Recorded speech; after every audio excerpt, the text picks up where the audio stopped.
I've grown real tired of people complaining about reviews, so now I'm going to complain about them and complete this Ouroboros of whining. It's become a somewhat heated discussion on Twitter about negative reviews sinking companies and how it's morally wrong to do so, which I never thought I'd see the day where you'd have random people being these corpo, like, PR punching bags where they will fight their battles online. So even when a product is objectively horrible, these barnacle-brained weirdos will come out of the woodwork to just try and shame you for pointing out that something's bad. How could you say that this product from multi-billion-dollar company is not good? What do you do? It's gonna get better, obviously. Just buy it and be happy. What do you do? You're pushing people away from buying it. Think of all the people that worked hard on this. No, just go buy it. What to buy? Consume and be happy. How could you possibly say it's bad? That kind of thing. It's so infuriating.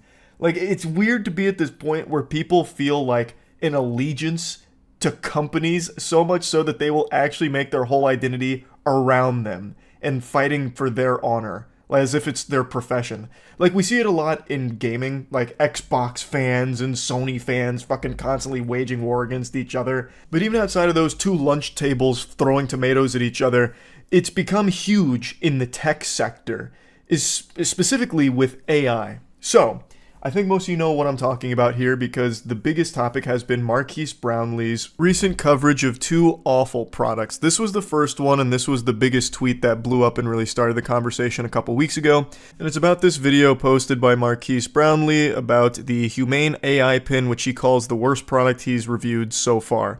It is a pile of shit product, though. It is horrible. And the tweet says, I find it distasteful, almost unethical to say this when you have 18 million subscribers. Hard to explain why, but with great reach comes great responsibility. This goober unironically had the chutzpah to drop a Spider-Man line here, fucking pulling into the sage wisdom of Ben Parker. It's a tech review, dummy! Like, what do you mean? He continues, potentially killing someone's nascent project reeks of carelessness. First, do no harm. Do no harm? He's a tech review channel, not a doctor. What are you talking about? This man's actually shedding tears. Won't somebody think about the billion-dollar corporations? For goodness sakes, for crying out loud. No one cares about the companies anymore. What a world. We used to be a proper society. This man's going on this whole spiel over him giving a scathing review to a trash product. And it is a scathing review, but it's also a super fair one. The whole point of reviews is to educate the audience on the product so they can make an informed decision on whether or not that's worth their hard-earned money. And in the case of the AI pin, the Humane AI pin, the answer is a resounding no from anyone with a functioning frontal lobe.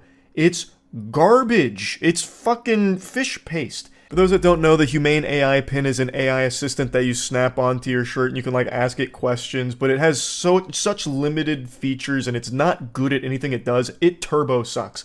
It's also abominably slow, so if you ask it a question, there's a good chance it gets it wrong, A, and it also takes a long time to even give you an answer. You're probably better off writing your question down on a piece of paper and mailing it in to the authorities to have them mail back the answer, because it'd probably get there faster than the Humane AI pin would be able to find it for you. It is just worthless. It's like if you slapped on Microsoft Clippy from the early 2000s, but at least Clippy had a fun personality and it was goofy to mess around with. This thing is just a $700 headache. It is only useful in a world where smartphones didn't exist. Your phone does everything the Humane AI pin is supposed to do better. So there's just no reason why you would ever buy one. And Marquise Brownlee points out all of its shortcomings and says it's just a bad product overall that doesn't really do anything that makes it worth the price. And this guy has a conniption about it for some reason, and he starts fighting about the morality of giving a bad review because it's going to hurt the company. Well, you know what hurts the company more than a bad review is a bad product. So just make a better product. It's a pile of shit. And so you deserve to have bad reviews. That's how that works. But that whole negative review drama got so big on Twitter that Marquise Brownlee even made a response to it called "Do Bad Reviews Kill Companies?" And it's a really great response. I thought this would bury the conversation, but how wrong I was. I underestimated the brain rot on Twitter because Marquise Brownlee posted another video recently, which again tears into another bad product called Rabbit. And again, Twitter did what it does best. It enters into the fucking stupid loony bin here and pulls out the same takes about negative reviews sinking companies. I saw quite a few tweets on this video. Marquise Brownlee called the Rabbit R1 barely reviewable, and AI bros blew a gasket. They were off their gourd with anger, but this tweet was the one most people saw, and also the one Marquise Brownlee himself replied to. It says, if Marquise Brownlee decided his initial videos were barely reviewable instead of posting and iterating, would he be where he is today? Basically, his point is, if people had, shut him down early on without giving him a chance to grow and get better, he wouldn't be where he is today. The negative reviews would have sank him before he ever became the superstar he is today. Which is a fucking stupid take, and it's exactly what Marquise Brownlee points out. Good thing I have never charged anybody for those videos. These products he's reviewing aren't free. The Rabbit R1 is $200. The Humane AI pen is $700 and subscription. These are expensive products. They need to be reviewed and under intense scrutiny to see if it's worth buying for people. It's not the same as a child making YouTube videos that are completely accessible for free. You can't compare these two things. And I also hate this mentality of, it's gonna get better. You're trying to shut them down before they ever even improve on their design. Improve the design and then release it. How about that? Why not just release it when it's fully done? Why charge hundreds of dollars for basically the beta? Just to be first to the market. And then you just have to pay that upfront cost and hope that it gets better down the line. We see this shit all the time in gaming, and now we're seeing a lot in tech, where everyone's in this gold rush to be the first to the AI products. So everyone's releasing these half-baked, incomplete piles of steaming poop and expecting you to pay hundreds of dollars for it, and the AI bros are defending it like, yeah, it's just gonna get better. So just buy it now because it's gonna get better. Why are you trying to review it right now? He's reviewing it right now because you're paying for it right now. It's not a hard concept to grasp. In gaming, we see this all the time where you're getting charged like $70 for an early access game, and then the community will get mad at you if you start saying damn, this is terrible, it's completely non-functional. You'll have a huge hoopla. Well, what do you expect? It's early access. How could you possibly say that? It's just gonna get better. It's the beta. This is literally 1984. It is actually just gonna get better. It's early access. I mean, you paid $70 for it. You have a complete right to say hey, this sucks. I can't play it. You paid money for it. It doesn't matter if it gets better down the line, maybe. It's not like you're paying $70 for this idea in the future. You paid $70 now. And if it's bad, you can say that, and you can point out all of its shortcomings. It's a super easy concept to grasp. If you don't want people to point out problems on an incomplete product, then don't charge for the incomplete product. Wait until it's ready and fully, complete for it then.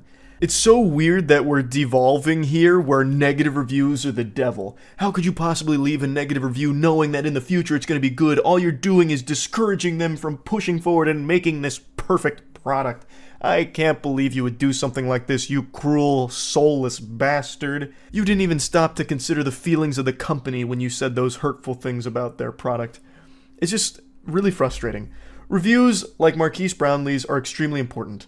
When you're dealing with things that cost hundreds of dollars from companies that are going to do their best to mislead you on the product, you need to know what the truth is. So having reviewers like Marquise Brownlee cut through all the bullshit and just give you the cold hard facts about everything is invaluable. I don't know why people would actually want a world where all you can say is the most mushy-gushy nice things about everything. It's only positive reviews. That's not helpful to anybody at all, except the companies. But anyway, I guess this is the new norm now, where anytime Marquise Brownlee makes a negative review on a product, you'll have Twitter melting down about how he's executed another company. But the main thing that kills companies is bad products. So if you don't make something shitty, Marquise Brownlee won't be leaving a negative review on it. He's the most fair reviewer I've seen in quite a long time. So I think the best way to avoid this problem as a company would be to stop making dog shit. But yeah, anyway, I just wanted to rant about this a bit. That's it. So yeah. What's always a good time is those really out-of-touch corporate conferences that pop up every now and then where a company gets its employees to attend this event where they talk about their upcoming announcements and they put on this big presentation for it, but they try and make it like a show. It looks like E3, but more corpo. And recently, Taco Bell did one, which I didn't know about until Stream told me, and theirs was actually pretty hype.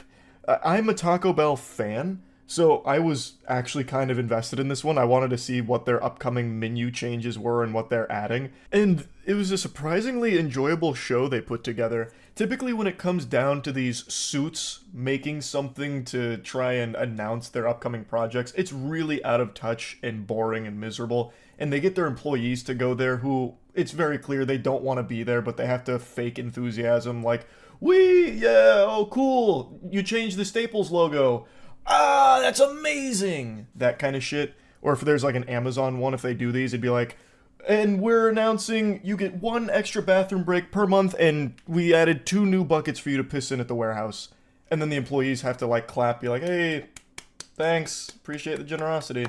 Like, it's usually just very uncomfortable, which makes it something enjoyable to watch as a cringe spectacle. But Taco Bell's event was just surprisingly enjoyable and pretty wholesome all around from what we watched. So I just wanted to show you that because it was kind of fun. Did you watch the Taco Bell's E3 event where they announced their new menu? It was pretty hype. Taco Bell prevents Live Mas Live 2024. Wait, that's such a fire idea. They did their own E3 for a new menu? Taco Bell kind of fucking slaps. We did a couple videos, like tier lists, and also like ranking all of Taco Bell items. They're really good. They're like the last fast food chain I think needs a menu change, at least nothing drastic. And they also got rid of the cheesy gorditas or whatever. What was it? Was that it? The cheesy gordita crunches? No. I don't remember. But they got rid of like a banger item. So I hope they don't get like too lost in their own sauce. It was the nacho fries. Oh, and the nacho fries. Quesarito. It was the quesarito they got rid of. And the nacho fries. Both of which, banger items. I don't know why they would do that. This is taken far more seriously than I thought it would be. This reminds me of when... Wow, wait. This guy looks like, from Morbius. The bad guy. I don't remember the goddamn villain's name. But this reminds me of when Staples did that huge conference for their new logo unveiling. You guys remember that? Where they're like, Staples, it's time for a change. And they made like this huge thing. They had this big dramatic conference. And then they're like, new logo. And it's the most boring shit ever. Like they changed one slight thing on it. It's the same energy. I like this kind of shit though. It's really silly. This one. What, you guys don't remember the Staples one? I even made a video on this back in a couple of years ago. They unbent the staple. Oh yeah, that's what it was. They unbent the staple.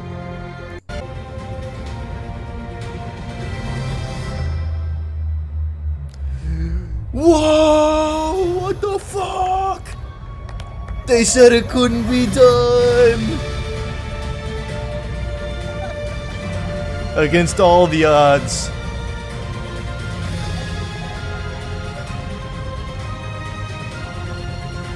I know, I love this corporate shit though, it's so fun.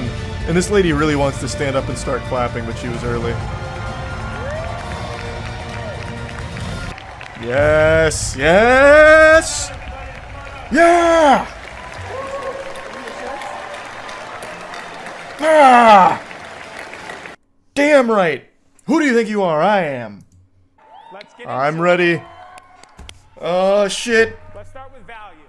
Hey, this isn't a new launch, but Got the whole seat, but I only need the edge. Value brand. And while we haven't fully figured it out, we want to make them permanent. Oh! Permanent. Now we haven't figured it out yet. They're doing it. But that's what we want to do. Now, the other thing is with our fries. That was worth the whole conference in and of itself. So we swapped ketchup for nacho cheese. But the thing that we found out is like you guys like a little heat with our nacho fries. Did anybody? No. Oh boy. Nope. Nope. You're losing me. You're heat. Do a new collab this year Nope. with Secret. Is it optional? Don't force it on me, please. I can't handle spiciness. Fries, but everybody does. It makes a lot of sense for us. Taco Bell chicken nuggets. Yes way. Whoever Yeah, I fuck with that. Yes way, girl. I do fuck with that. You're gonna get some. Chicken nuggets belong at Taco Bell? He thinks so. He thinks so. Let's get a little more energy, guys. These are chicken nuggets at Taco Bell. What don't you understand? Fucking erupt. Woo! Bigger than the Super Bowl. Musician. They need to grow up a little bit. They need a little glow up. So, I'm going to be the first one to introduce to you our brand new Taco Bell hot sauce packets. Let's look at them. What? What? Hot No! They did it! Diablo. They've changed the packet sauce game. It'll never be the same. There you go. Those are our new sauce packets coming this year. Cool. Now, the green sauce, can we talk about? We are launching a brand new menu next year. Okay, now this is what I'm talking about. Something new. Let's see Talk a it. little bit about it. Look at that. Way now. Look at that. Look at that. It's looking good. Oh. To try when this menu drops in March. We excited Oh, about that? in March? Wait, that's right around the corner. Right. March Oh, let's go. soon enough. Now we're always listening. I couldn't wait any longer. Thank God. We're thinking It about unironically food looks pretty and decent, culture, though. And we're looking for the hot brand. Families celebrate birthdays, and we have a birthday in the house. Oh shit, who's the birthday boy? Can we play one more time, please? Who is it? Thank you. You're getting a free Cantina menu membership for at least a month. Turns 20 years old this year. 20 years old. I see. The tropical Okay. lime storm that we all know and love is turning 20 years old this year. Baited. And to celebrate, we're going to throw Baja Blast a birthday party. An ice cream party to be Thanks you exact. some, Nick. Exact. Everybody likes this, right? How about everybody gets to try this in Taco Bell's this summer? Oh! Baja Blast Gelato will be in every one of our Actually, Taco Bells for a unironically very, kinda very fire. limited time at the end of the summer. It's actually kind of Excited hard about to that? give Taco Bell any kind of shit or even be sarcastic because I actually really like Taco Bell food, and this looks pretty good. Like a Baja Blast gelato, what the fuck? That sounds like it'll go hard. And having like the actual chicken menu, a great idea. It's about fucking time. Bringing back the nacho fries permanently, also great idea.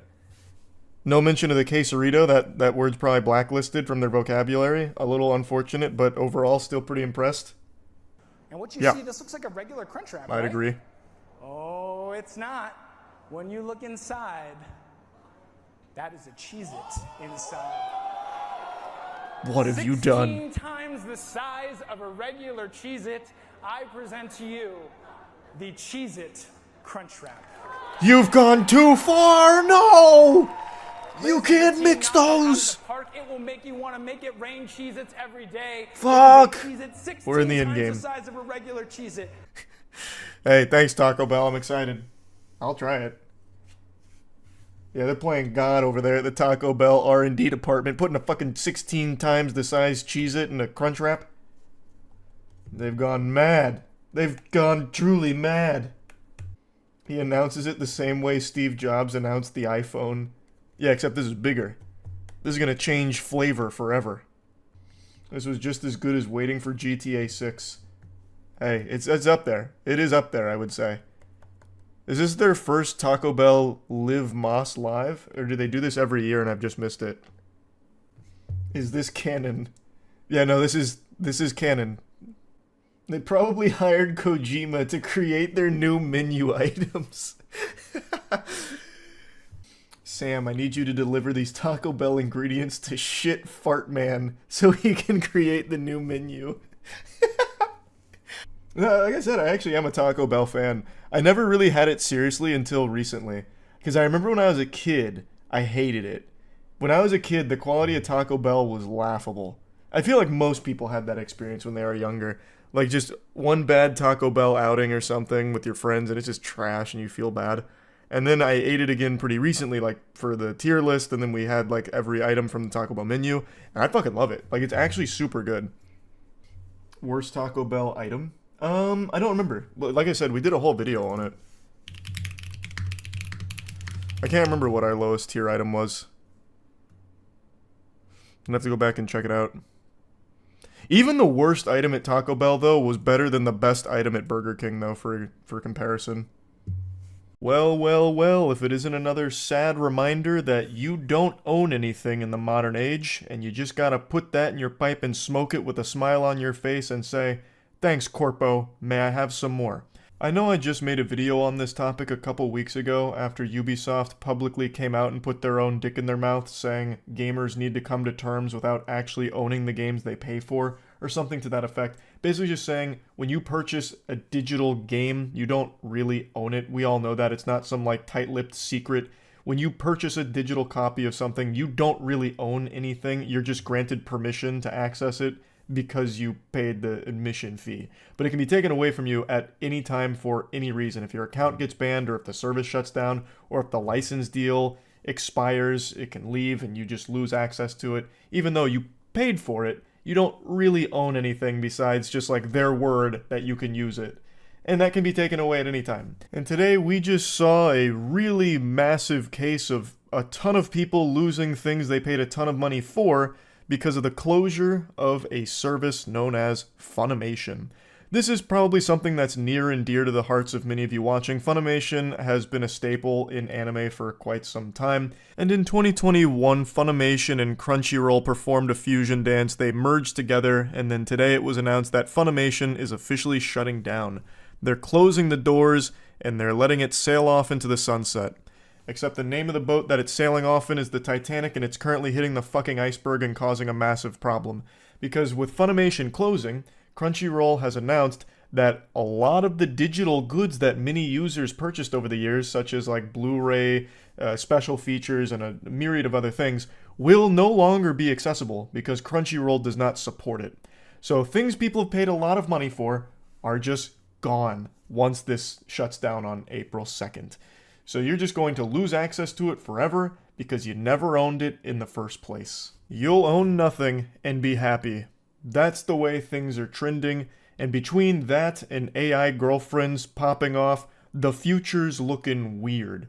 And just when you thought it couldn't get worse for this announcement here, just when you thought it might be safe to sleep on your stomach tonight, Crunchyroll swoops in and violates your butt while you slumber by announcing that it's going to be increasing its subscription price substantially to $100 per year starting on January 28th of 2025. So now you're going to be paying more for the pleasure of losing things you had previously paid for. That's nefarious. That's downright diabolical. This practice is becoming more common than the cold, with companies taking away access to things that you had paid for, because when it comes to digital goods like this, you don't really own shit. And these companies have proven that they are not shy about taking it away. So naturally, that leaves people with three options. The first one, which I think is the worst one, be a mindless consumer who just buy product, get excited for new product, and that's it. You don't care. Yes, you paid for all of these digital items, but you knew what you were getting into, so they took it away. Wah, wah, wah, call the wambulance, get a side of French fries, rub some dirt in it and be done with it. You don't care that much, and you'll continue to just accept the shit they feed you. That is very much an option, and you'll keep subscribing to every streaming service under the sun that keeps popping up like a fucking hydra, because there's a million of them now. The second option, you start buying physical media.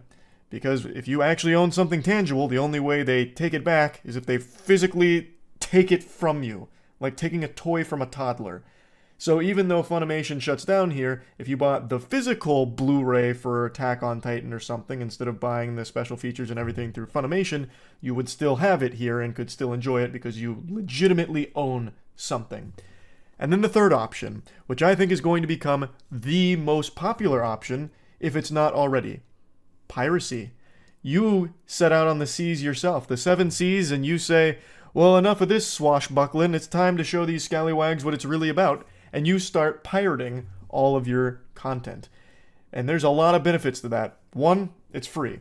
2, it's more convenient now than actually subscribing to the streaming services because everything is so splintered and shot off into all kinds of different places. I talked about this in the last video I made, but best example is the one Donkey gave about trying to watch all of Pokemon. If you try and watch the entire Pokemon series, you have to go through like 15 different streaming services to get every season because Netflix has like 1 through 5, then fucking Booble.org or something has season 6, and then Roku's got season 7, then you gotta go back to Netflix for season 8, and you just like this giant scavenger hunt. It's really inconvenient and it's very expensive.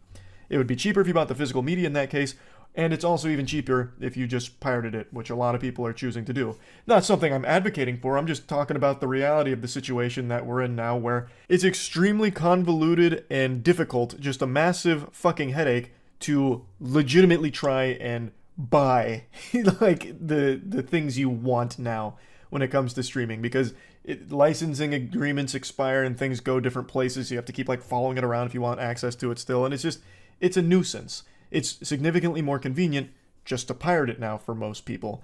In the words of Gabe Newell, piracy is a customer service issue, or something to that effect. That's his quote, and he's right. There, right now, the offer is bad. You get an incomplete product sometimes when episodes are taken off, like in SpongeBob's case, where 2 episodes were censored, so you don't even get the full product that you want. And in this case that we're seeing now, you can just lose access to it at any time because you don't fucking own it. You don't actually own anything at all. So when the service closes, in this case Funimation, it's just wiped. It is scrubbed from existence, and the things you paid for cease to exist, because they weren't really yours in the first place. Except for some of the things they mention that will transfer over to Crunchyroll, but it's not everything, and there's a big chunk of people that purchased a lot more that will no longer make it over. And I just think that's unacceptable. If you buy something, it should be yours. And again, I'm not trying to sit here and promote piracy by any means. I'm just laying out the brass tacks here. You know, if you can't handle the truth, stay out of the kitchen. Or that's definitely not how the expression goes, but you know what I'm fucking saying. If the heat's too much, get the pot off the stove. The point is, when you pirate something, even though it's digital, you own it. You have the files. They're on your system now. You get those, fucking cherished files. You have it. And even when Funimation closes, if you had pirated the Attack on Titan Blu-ray, you have the files. You don't lose them when this shuts down. So you're just literally, it's like actually safer if you pirate it, because you don't have the risk of losing it unless for some reason Crunchyroll hacks your shit and takes it back from you, which I don't see happening anytime soon. And then another thing is you get the complete product. So in the case of SpongeBob, you can get all of SpongeBob, including the censored episodes. And when it comes to convenience, piracy catches the W there too, because you can get all of like Pokemon 1 through fucking 50, however many seasons there are, conveniently in one place, and you don't have to just keep bouncing all over the internet to try and find where this next season's located. So it's just much more convenient. Every decision that the industry is making right now in this gold rush for streaming services is pushing more and more people towards piracy. They are actively pushing people away because they're making it significantly more difficult and significantly scummier and significantly more expensive. What a recipe for disaster. So more people are going to continue to lean into just pirating the content, especially when it comes to anime. Jiminy Christmas, Crunchyroll started as a platform where you could watch pirated anime. It was literally a piracy site that got so popular that it was able to become legit. And now, I think with this move, not only is it more expensive with the subscription price increase, but so many customers just got fucked who were with Funimation that I think a lot more people are just going to say, to hell with it, I'll just start pirating again. Now, of course, not everyone, like I'm sure there's going to be like a spike in Crunchyroll subscriptions, but I really think over time it's going to prove to be detrimental. It's, it's just one of those things where more and more people are going to start to wake up to the fact that they don't really own anything, and I think most sensible people will be rightfully upset about that and a bit concerned about the future of not owning anything, that I think they'll start turning to either physical media or even more piracy being even more popular. So yeah, I just wanted to talk about this a little bit. This is something that I've been very passionate about recently because we keep seeing time and time again things being taken away that we had paid for, because we're entering this age where they recognize they can do that and get away with it. But yeah, anyway, that's really about it. So yeah. What a wild year for the WWE and really wrestling as a whole. If you don't know, they've recently announced a merger with the UFC's parent company, forming a $21 billion powerhouse, and this is huge. I mean, you can already see my cat's reaction, pure stun and disbelief at this wild move. I was originally going to make this video the day of the announcement because I was so blown away by it, but then I decided, let's play it safe. Let's wait on the sidelines here to see if anything else crazy happens this week. Because I thought anything was possible. I was half expecting Macho Man Randy Savage to descend from the heavens to put the kibosh on this merger. Just say, no siree, not on my watch, and just fucking shut it all down before it even began.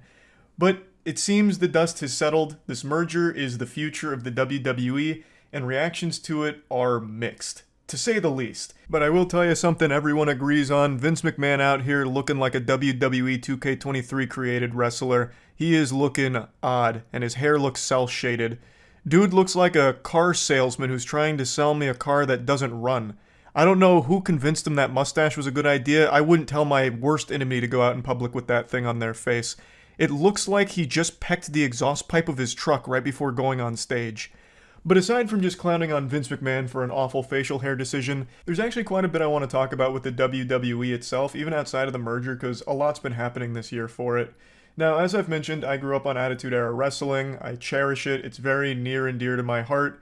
I've only recently, over the last couple years, been getting back into the modern era of wrestling, but god damn it, I'd be lying if I said growing up one of my dreams wasn't to be like Kane.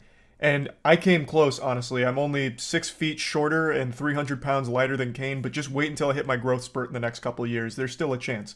Point is, I always loved wrestling. I kind of fell out of love with it in the mid 2000s era, maybe early 2010s, and recently been getting back on the saddle and getting into the hype. I've been getting so into it that we started our own wrestling league, the Moist Wrestling League. The first episode went up last month between Chainsaw and Dow Jones, and I'm happy to announce that episode 2 premieres tonight at 8 p.m. EST. So about 5 hours after this video goes live, MWL episode 2 will drop, and I swear to God, you might need a medical professional on standby with the defibrillator because the action, the testosterone overload, as well as just the adrenaline from watching it might just give you a heart attack. So 8 p.m. EST tonight, the new MWL episode drops.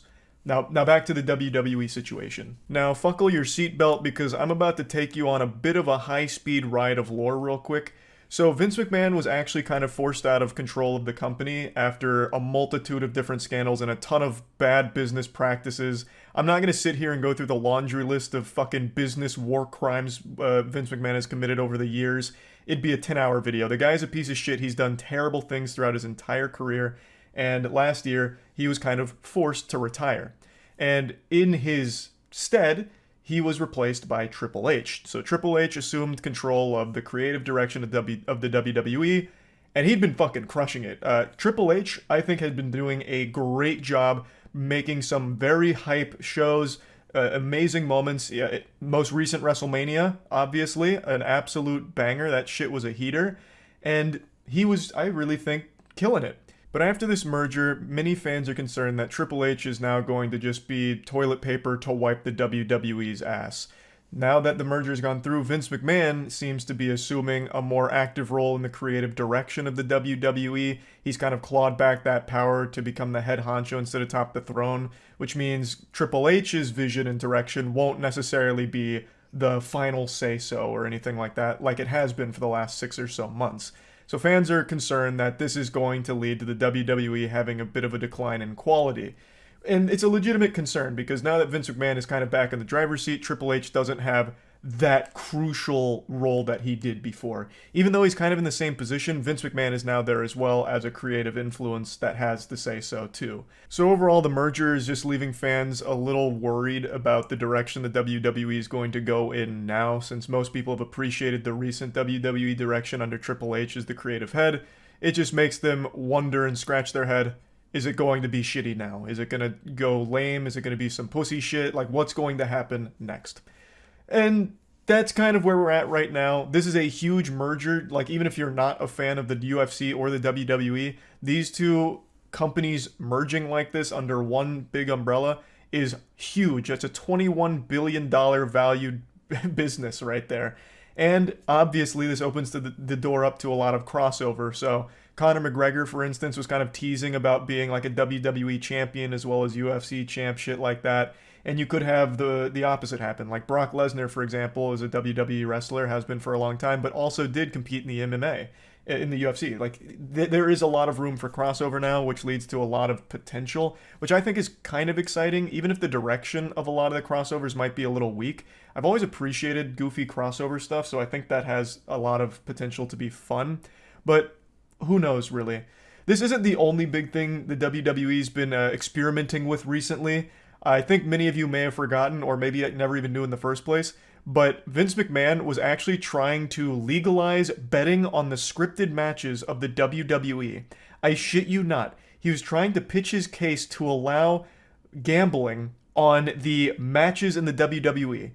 Sorry to tell you, Santa's not real. I know we all know this. This isn't some big revelation, but the outcomes are scripted. That is known. And people know the outcome on the inside. And Vince McMahon was trying to argue that it's, fucking trade secret. It's the Krabby Patty secret formula. No one in the outside is ever going to know who the winner is going to be. Thus, it should be fair to gamble and bet on these for fans. Which is such a silly and outrageous idea because even if you don't know 100% what the scripted outcome is, fans aren't stupid, Vince McMahon thinks everyone's out there after getting a fucking lobotomy or something. Like, people can follow storylines and have a very good guess at who is most likely going to emerge victorious in a match, thus it makes betting on it super easy. Plus, there's also plenty of ways of just farming that from the inside. People are going to find out what the script is. People are going to figure out who wins, and you could easily just bet on it. It's such a stupid idea. I can't believe they actually tried to pitch it and convince them with a straight face that it should be allowed and would work. There are just so many problems with the idea of betting on scripted outcomes. There's people that know it and can easily just exploit it. But yeah, that was just a really silly one. I don't think that's going anywhere as of right now, at least not that I've seen. I don't have any updates to it other than them desperately trying to figure out ways to convince regulators that it should be allowed. But yeah, the WWE's in a really weird spot right now, especially with its diehard fans that have supported them for years. Look at Io. She's on the edge of her seat here, wondering what's going to happen with the WWE after this merger. Just like all of us, we're all waiting on bated breath to see if the WWE quality really does go down the shitter after this, or if it ends up being a net positive and somehow makes it better. We'll just have to tune in and see, I guess. But anyway, I just wanted to talk about it a little bit because I thought it was pretty wild, and that's about it. So yeah. Monster Energy files lawsuit against indie game over title. Monster Energy has filed a lawsuit against the indie game Dark Deception Monsters and Mortals. This time the company claimed the developer Glowstick Entertainment broke copyright with the horror game's title. So if I go on Steam right now, I bet I have a game with monster in the title. Clash of Monsters, Garshasp. Well, they wouldn't fuck with Garshasp. He's way too powerful. Monster Hunter, Monster Challenge. So are they trying to own the word monster? Because this seems like such a weird topic or target. I don't know this game, but I can't imagine it's super huge. Yeah, I just read that they did this to Ubisoft Gods and Monsters, and of course Ubisoft, being the cucks they are, fucking bent the knee to it, I guess. Company has expanded its settlement terms by preventing Glowstick Entertainment from ever using green and white logo on a black background. What the fuck? Huh? How is their title confusingly similar to the energy drink in any way? What in tarnation? How? It's not like it's just called Monster. It is literally called Dark Deception Monsters and Mortals. So it's even plural, too. How is there any level of confusion? This is some awful litigious bullying for no reason. How popular is this game? I'm unfamiliar with it. Is it a big game? Is that why they're doing it? There's 8 people playing this game right now with a 24-hour peak of 17 hours, and the all-time peak was 254. Why are you targeting them? Why? What the fuck? This doesn't make any sense.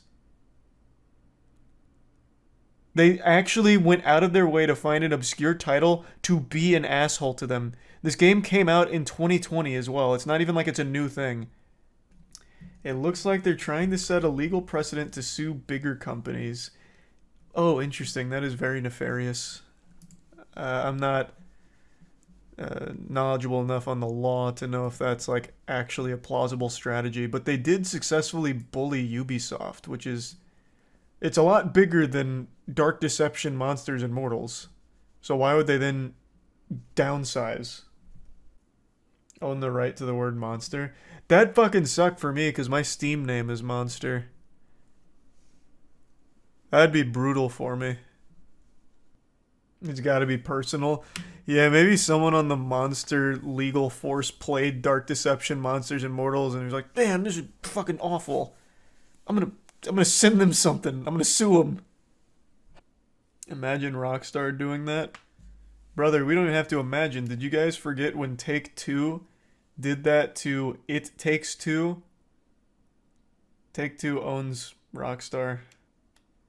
So I guess it wasn't Rockstar themselves, it was Extension. Additionally, Livings posted an official document from Monster Energy to explain their lawsuit's terms. As seen in the image, Monster is pushing to prohibit the word monster in the game's name, claw-like designs, or green and black imagery. Glowstick Entertainment also won't be able to use the word beast or unleash. What is this? What has happened to us as a species? What the fuck? It is well known that Monster Energy is a notorious trademark troll. Unfortunately, they're at it again. For a company that likes to target their drinks at gamers, they also like to try and bully and bankrupt game studios with lengthy, high-dollar litigation. Monster was actually shoehorned into Death Stranding. I guarantee you, somewhere in that game, the words monster, beast, or unleashed was used. That'd be quite a beautiful plot twist if they sued that game after forcing their way in there to be ham-fisted into it. Oh, that's right, they did remove it, didn't they? That's right. Living's plans to fight Monster Energy in court. Dishonest companies like Monster Energy depend on doing their bullying in secret while presenting a clean image to their base, athletes and gamers, he said. Showing their true face publicly is the only real way to stop them. Bro, hats off to this guy. Like I said, I don't know the game. It's not a game I have ever heard of before, but I really hope this blows up their game. I hope they get tons of players and it turns out to be just like this hidden gem. This guy seems to have a good head on his shoulders. He gets it. Monster Energy's past legal battles include suing an Ohio restaurant for containing the word monster on its sign, a Georgia welder for using a similar M logo, and a man's aquarium hobby forum called Monster Fish Keepers. Yeah, this one makes sense. Shame on you. This would have confused me too. If I go to Monster Fish Keepers, I would be wondering, where can I purchase the energy drink? What's all this shit about crustaceans, right? Like, I'd be confused as fuck. That would be a legitimate cause for concern. Those are so close. It has the electrolytes the fish crave. They're gonna try to copyright the Monster Mash next. Thanks to the bits doobie. That's a great fucking idea, actually. Make MWL with Monster vs. Dasani. Not the Dasani part, but having a character in the MWL just named Monster and see if we can get our names in the headlines with Monster Energy suing us. That'd be huge for us. Spread the Moist Wrestling League a bit further. That's a great idea. By getting sued. Yeah, but they wouldn't win the lawsuit. There's no shot. Having a wrestler named Monster and then trying to make the argument that it's confusing for Monster Energy somehow. Like, this is just a frivolous dog shit nothingness. There's just, I can't imagine a world where they could actually win this if it ever makes it to trial. Because who the fuck is going to confuse a Steam game called Dark Deception Monsters and Mortals with Monster Energy? It's just to bully them and keep trying to monopolize the word monster, I guess. I mean, Apple tried to trademark the word apple and the court just said no. I'm sure it'll be a similar case here. Oh, I'm confident they win this. I mean, again, I can't imagine a world where Monster Energy somehow makes a compelling argument that this game is somehow confusing for their brand to their customers, unless Monster is going to have some kind of bombshell revelation during discovery where it's revealed that Monster Energy is actually shrinking everyone's IQ and turning everyone into fucking lobotomites where they can't process a difference between a video game and an energy drink. That they think their customers are so fucking stupid that they're gonna get confused here because they see the word monster and caveman brain activate, so they assume it's an energy drink. Like, I just can't imagine a world where they can make, like, a compelling argument. I wonder how they even found the game. The only way that I could envision the way they found this is that they were on Steam literally looking for anything with the word monster in it to be a target of a lawsuit. That's the only way they'd be able to find it, because again, this game has only ever had 274 players at its peak. That is its biggest player count. It's not a massive game. But I hope it turns into one as a result of all of this. They went out of their way to find someone to sue. It's not the game, it's the font. You're putting words in their mouth, unless it's in this lawsuit. I didn't read the actual lawsuit, but even still, the font is still far removed, and it is still plural monsters, and doesn't match that closely. The only thing in common is that it's all squiggly and spooky, whereas this one, I just don't see it even being close. But that's also not even the argument they were making, I don't think. They were saying that it's confusing for their brand to the customers. Right now, there is the wackiest legal battle I've ever learned about going on in the shadows. There's a secret war between major food brands and the FDA, mainly cereal producers like General Mills and Kellogg's, because the FDA is proposing new guidelines on the term healthy when it relates to things like their cereal. And under these new potential guidelines, their cereals would have to erase that term from their marketing.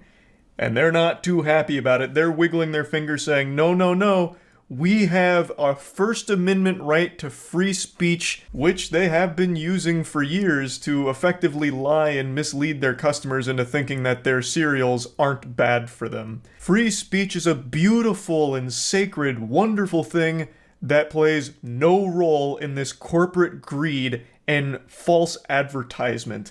I think it should be obvious that corporations can't just make shit up and make any claims they want to, just pull random, like, nonsense claims out of their ass for their products in order to sell it. Like, there needs to be some truth to the claims. Like, this is not a free speech issue. This is literally just bad business practice and fucking lying. Alleged lying. I want to make it clear, alleged. General Mills and Kellogg's have been fucking shaking their fists and wiggling in anger at this whole situation. I don't want them to get mad at me, too. Alleged. Take a peek at this puppy.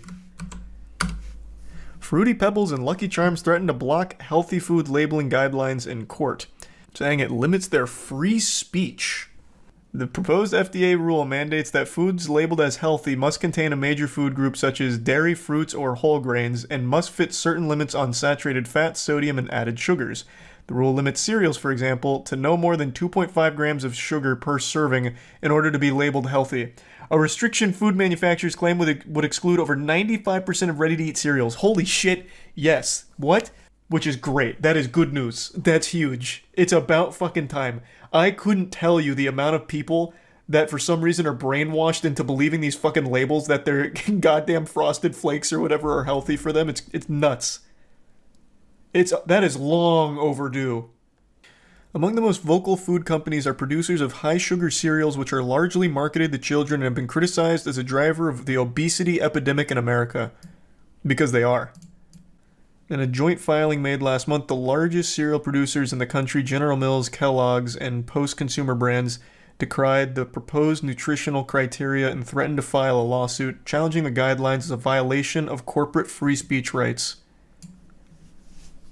You absolute slimy worms.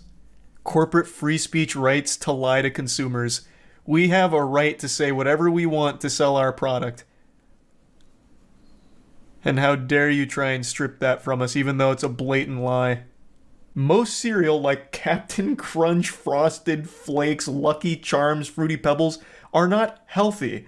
And that it's a complete fucking sham and a joke that some of those boxes have that term plastered on there. In the cereal industry, the word healthy has less meaning than the word literally.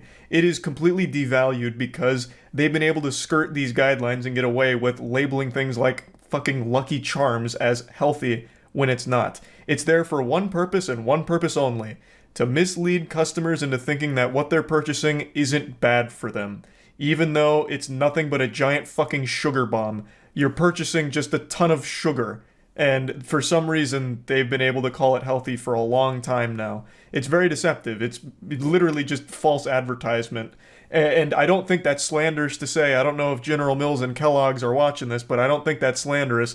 There is tons and tons of research to indicate the role that high sugar shit like cereal plays a massive role in the obesity epidemic that America's been experiencing for quite some time now.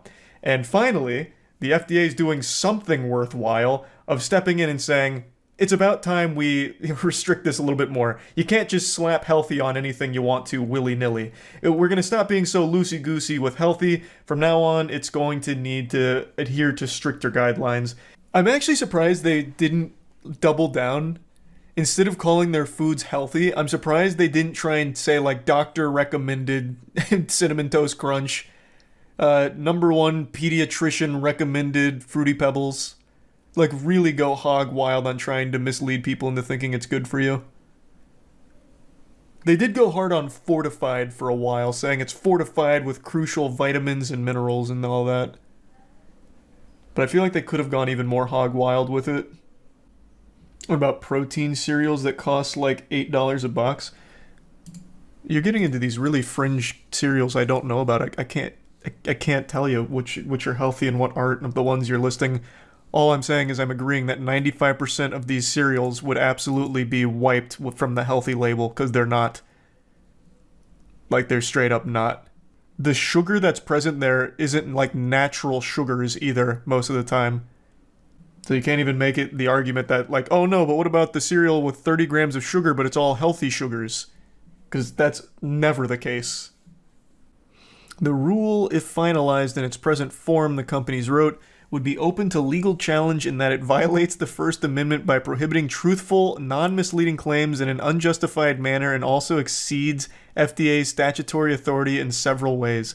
It's so frightening that corporations can bully an organization whose sole goal should be the safety of the products that we consume on a daily basis. Prohibiting truthful, non-misleading claims, but that is the exact opposite of what these claims are. Slapping healthy on Fruity Pebbles is an affront to God. The organization contend that the healthy labeling requirements are an unconstitutional overreach of government power. Food companies, the Washington Legal Foundation argued, have constitutionally protected commercial speech rights covering their ability to use the term healthy to describe their added sugar products. This is terrifying. This is just scary. What the fuck? Nobody should want a world where corporations can pull claims out of their ass without ever having to prove them or verify their authenticity or ensure that the claims are truthful. That is a horrifying world. They could literally be boxing up poison and selling it to you with a smile on their face and with the word healthy slapped on the box, and nothing would be done about it. They are fighting tooth and nail to defend their right to literally fucking lie to customers about how healthy their foods are. They are not, by any stretch of imagination, by any definition, healthy. And yet they've been able to get away with using that term for so long that they refuse to let it go. They become so accustomed to lying to their consumers that they are now throwing this massive public hissy fit, this legal battle. The FDA, the Washington Legal Foundation, wrote in its brief, cannot explain why consumers cannot make their own healthy decisions based on nutritional labeling data. Rather, it seeks to limit the food company's speech. Oh my god, it's like listening to someone cry victim on Twitter, but from a corporation. What are you talking about, man? You're just blatantly lying on your products. Obesity's on like an absolute astronomical come up, and you're slapping healthy on some of the foods that are a big contributor of it. What are you talking about? The group does not disclose its donors and did not respond to a request for comment. In previous years, the Corn Refiners Association, a lobby group that represents the high fructose corn syrup industry, has disclosed financial ties to the Washington Legal Foundation. Can't believe that. Drug companies including Purdue Pharma, the makers of OxyContin, have used the Washington Legal Foundation to challenge government rules and establish legal precedent to reduce the ability for prosecutors to seek criminal charges for drug company executives. You love a story with some heroes you can root for, like the Washington Legal Foundation fighting for the little guys, like drug company executives. The joint filing from cereal manufacturers not only scorn the labeling rules, but also argue that sugary cereals pose no health risks and are in fact beneficial to society and childhood health. Love that. What a great claim. The company stated that they view the extremely strict guidelines as alarming because cereal is one of the most affordable, nutrient-dense breakfast choices a person, adult, or child can make, with a wide range of options to suit different cultures, preferences, and tastes. Cereals, the companies claimed, are already recognized for nutritional benefits, given their inclusion in a range of federal programs that serve the nation's vulnerable populations, such as the Special Supplemental Nutrition Program for Women, Infants, and Children, and the National School Lunch Program. This is so foul.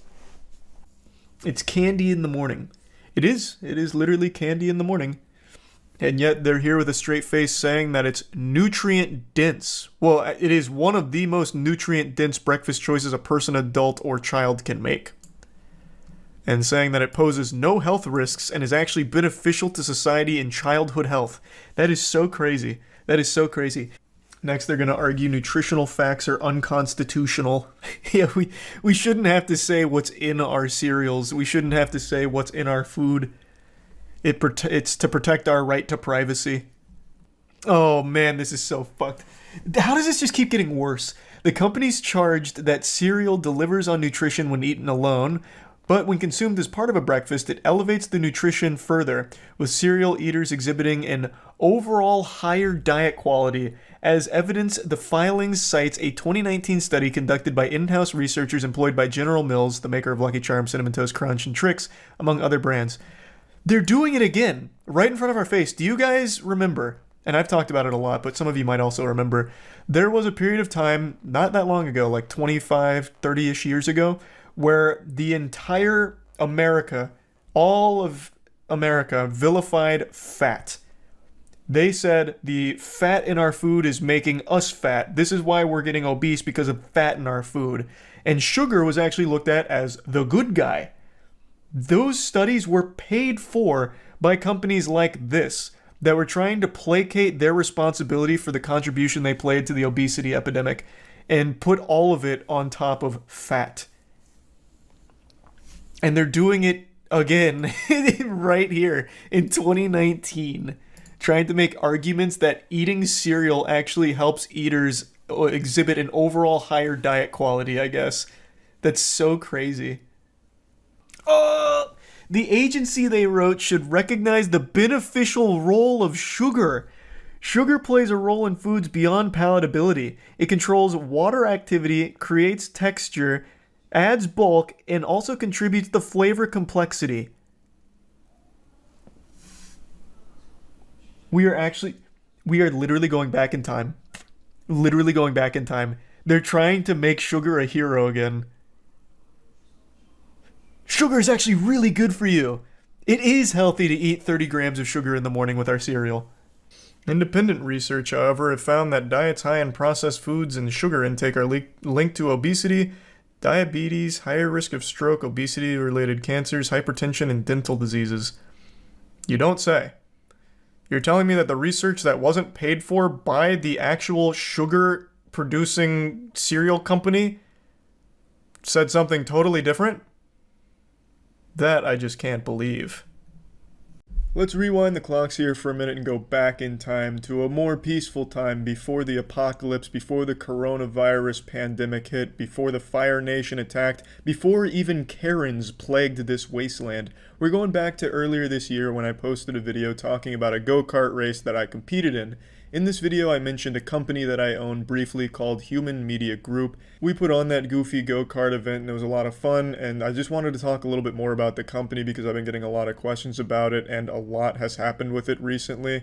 So in a nutshell, Human Media Group was started by Matt and I a little over a year ago because we noticed pretty much everyone that worked in the online field, friends of mine and shit like that, were just getting taken advantage of left and right, getting butt-fucked by demonetization on YouTube for no good reason, or if they did have advertisers and sponsors, they were getting fucked in the mouth without them even knowing about it. Just a lot of shady, scummy shit and very predatory, taking advantage of everyone who worked in the online field. So Matt and I wanted to come up with a better way of helping these people follow their dreams and make it a financially viable career where they didn't have to worry about some demonetization bullshit or just really shady agencies and companies taking advantage of them. So that's why we started Human Media Group, and the name is pretty simple.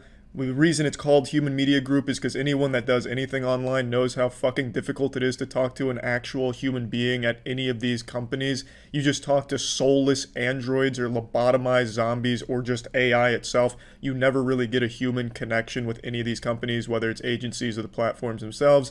And we wanted to actually be there for everyone that's on board with us to really offer just a full suite of services and help them out whenever they need it, even beyond just sponsors and advertising. But that has been the main thing we've done with the people on board with us, is just getting them consistent sponsors for their videos so they have a nice, reliable source of income that they don't need to like fucking stay awake with cold sweats at night worrying about, well, is an algorithm going to take this away with some weird demonetization because I accidentally pinched out a wet fart during the video. And we're really proud of that because it allows the creators to not have to, censor themselves or change things about what they want to make. They can go through with their artistic vision with whatever content they're creating and not have to worry about losing money because of it, thanks to just having the sponsors on board. So we're very proud of that. And we work with a wide array of content creators, mainly YouTubers right now, that range from your traditional, not advertiser-friendly brand risks like Cold Ones, Too Mad, How To Basic, shit like that. And by the way, the brand risk shit is just a whole bunch of garbage. Nobody's really a brand risk online unless they're just filming themselves going around to churches, burning them down and pissing on the ashes. It's just a whole bunch of goddamn nonsense. But we also work with the more family-friendly channels as well, such as Ireland Boys and More J Stew, finding sponsors for all kinds of different content, and it's just something that we've been very proud of. But even just beyond finding sponsors, we also offer like a full legal team to help creators fight bullshit strikes on YouTube, whether it's like a copyright strike or community guidelines that was just a algorithmic malfunction, and then on streams as well, DMCA strikes. We do have a team that can help in that department as well if the creators need it. Overall, the whole idea of Human Media Group was just being able to help creators make a living following their passion and just offering everything they could possibly need if they want it from us. We don't like lock people down with like a ball and chain and butt plug or anything like that. We take sponsors to them and we offer deals for them if they want them, but they're also more than welcome to pursue other deals if they have other things on the table that aren't through us. Again, what we want to focus on is just helping all these creators in the best, most efficient ways possible. Now, if you watch my streams, you'll know who Matt is, the person that I founded this company with. Matt's been a friend of mine since middle school. He plays Destiny 2 with us on stream back when I indulged in that tedious chore getting raid ready, which again, I'm fucking scratching at my neck trying to resist the urge to hop back on and grind more for the next raid. But beside the point, you're probably familiar with Matt. He was also the drummer in 2019 Guy, and he shares the same passion I do for trying to help as many people in the online space as possible. And with that, we also brought on some other partners that share the same vision. We brought on Troy, Jeff, Richard, Ben, Joe. We have a decent sized team now that all wants to put the creators first and help out as many people as we can in the online space. And by doing this, the company's grown incredibly large over the last year, and now we do more work than just online content creators like YouTubers and streamers. We now work with athletes and celebrities like Flo Rida, and one of the biggest ones right now is the Gronkowski family, Rob Gronkowski, Chris, Glenn, Gordy. We do work with the entire family, and we try and bridge this gap between celebrity and online content creators so they can go ass to ass together and create cool, fun content together. And it's just a whole bunch of things that have just been really growing a lot recently. And I'm not saying all this is like a fucking Shark Tank pitch. The reason I'm talking about this is because I've been getting a lot of questions about it over the last couple months specifically. And I just thought it'd be a good idea just to share everything about it with all of you, because there will be a lot of things coming out about the Human Media Group over the next few months, especially from the Gronkowski side of things that I can't fully talk about yet. So I just thought I'd get ahead of it here and just tell you all about what the company is and what we aim to do. Just really all in all, we were tired of seeing up-and-coming creators and even well-established creators getting taken advantage of by these scummy, shady suits at these soulless businesses and just titty-twisting these creators without them even knowing it. You know, like you'd have an agency approach you in an email like, hey, we have a Raid Shadow Legends sponsorship deal for $5,000 for you if you're interested. And you're like, wow, $5,000? That sounds fucking great. Yeah, I'm on board. But what you don't realize is that agency charged Raid $15,000 on your behalf, and they're just keeping 10 for themselves and giving you 5. Yeah, 5's still great, but you don't even know how much they're taking on their back end because they're not disclosing it to you because they've been getting away with it for so long and they know they can keep getting away with it. It's just a lot of fucking awful business practices that they've been employing for a long time, and we were just really tired of it, so we wanted to be there to put creators first and just be fully transparent with every deal we're bringing to them, what's going on, the cost of all this and that, and just even beyond the sponsorship deals and shit like that, just kind of being there when creators need us, like I mentioned with bullshit strikes, whether it's DMCA or copyright or something. That's something that we'd like to help people navigate because it's very stressful and very confusing, especially with a lot of these primitive, archaic fucking systems that make Nintendo Online look innovative. So yeah, anyway, I just wanted to make this video just to kind of briefly explain exactly what Human Media Group is and what we aim to achieve and kind of what we're all about. Because as Human Media Group grows, it's not like I'm hiding my involvement in it. I fucking helped found it with Matt. And I didn't want anyone to get maybe like a wrong idea because companies in this space have such a negative reputation, and for good fucking reason. The companies in the online field suck actual fucking asshole. And I just really wanted to get out here and just explain exactly what we're trying to do and how we're trying to change that entire landscape of things there. So yeah, really that's about it. So yeah. I don't know how many people out there remember Movie Phone. It's a real fucking fossil from the past. Movie Phone was basically a hotline you would dial to find local show times if you didn't feel like searching for it, and it was really big in the 90s and even a little bit into the early 2000s to a certain extent, but it's completely fucking dead and obviously obsolete. Just saying what Movie Phone was even about is just kind of embarrassing. Just such an old-fashioned service. And just recently an article came out talking about Movie Phone. It is bankrupt and there's only one employee left. There is a single employee answering the phone. A company once valued at $400 million now has a single fucking goofy goober answering their hotline about movie times. It's like I Am Legend over there. He's Will Smith and we're just the fucking zombies trying to get some movie information out of him. When I read this article, obviously people were trying to call. I wanted to wait at least a day, so hopefully that hysteria would die down. Because I'd really like to talk to this guy. I want to know what it's like. He is the last surviving member of an extinct species. This is like finding a Promethean in Mass Effect. This shit is fucking crazy. So I thought it'd be fun to call him, and I didn't know what to expect. I kind of was thinking like maybe this guy's locked in the 90s, so if you ask him about a modern movie, if you say something like The Avengers, he has no fucking clue what you're talking about. The Avengers? Did you mean Ghostbusters? I don't know, I thought it'd be a lot of fun, so let's get a little interview going with the last remaining employee of Movie Phone. I want this to be like some huge surprise, like they answer and it turns out it's my dad. Hello, and thank you in advance for answering 3 fun, quick, and easy questions about travel. Fuck travel. Select callers. Would you like to visit the Caribbean? Nope. If yes, press 1. If no, press 2. It's gonna be a 2 from me. I'm not Florida trying to is travel known for its anywhere warm today. weather, great spectacular beaches, and exciting amusement parks. That's not what we're known for. Would you like to visit Florida? No, I fucking live here. If yes, press 1. If no, press 2. That's a no, I'm already here. I've already been condemned to take a this vacation every forsaken year? land. If no, press It's a 2. no again. I'm out, please. Thank you for answering our questions. And congratulations.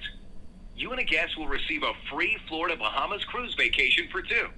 You will have That's not what I 18 wanted. I months just want to take your talk to a vacation. man about fucking You are movies. simply responsible Jesus for Christ, I minor didn't call this governmental ancient fees hotline to and win taxes of some completely $65 per outdated person. vacation package on the Enjoy fucking your Titanic vacation. or whatever. To speak with a live cruise agent, Ugh. please press 1 now. I don't want a live cruise agent. I want a live movie nerd. Please. To speak with a live cruise agent, please press Oh 1 god, now. I'm getting Dormammu'd. He's got me in a time loop and he's come to bargain with cruises. Thank you for calling. What? Did she just come on here to hang up on me? What the fuck did I dial then? Is Movie Phone now just being used for some fucking cruise scams? God damn. I'm gonna try a different number.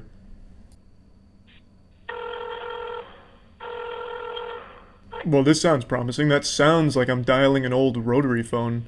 It's like I'm calling a phone in a dungeon. Listen to that. What the fuck is this? This is like a haunted, cursed line. This dude's gonna answer it and sound like a fucking necromancer or something. The Crypt Keeper. I'm currently unable to take your call. Holy shit.